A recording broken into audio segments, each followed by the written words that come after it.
এক ছিল বিশাল বড় এক মুরগি। সে এত বড় ছিল যে গ্রামবাসীরা তাকে মহামুরগি বলে ডাকত। একদিন সে মাঠের ধারে নরম খড়ের ওপর অনেকগুলো ডিম পেড়ে নিশ্চিন্তে বসেছিল।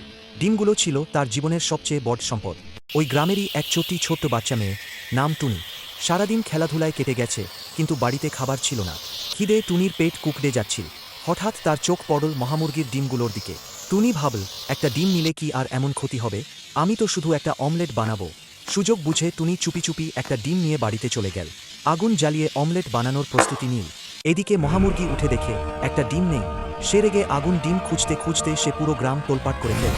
রাস্তায় দৌড়ে ধুলো উড়াল, বেড়া ভাঙল, পুরনো গাড়ি উল্টে দিল। সবাই ভয়ে পালাতে লাগল। শেষমেশ টুনি ভয়ে কাঁপতে কাঁপতে ডিমটা নিয়ে বাইরে এলো। কাঁদতে কাঁদতে বলল, আমি খুব ক্ষুধার্ত ছিলাম, তাই নিয়েছি। মহামুরগির রাগ ধীরে ধীরে গলে গেল। সে বুঝল ক্ষুধা মানুষকে ভুল করায়। সে টুনিকে বকল না, বরং আরও একটা ডিম দিল। সেই দিন থেকে গ্রামে সবাই শিখল, ক্ষুধা বোঝা দরকার, কিন্তু চুরি নয়, ভাগ করাই সবচেয়ে বড় সমাধান।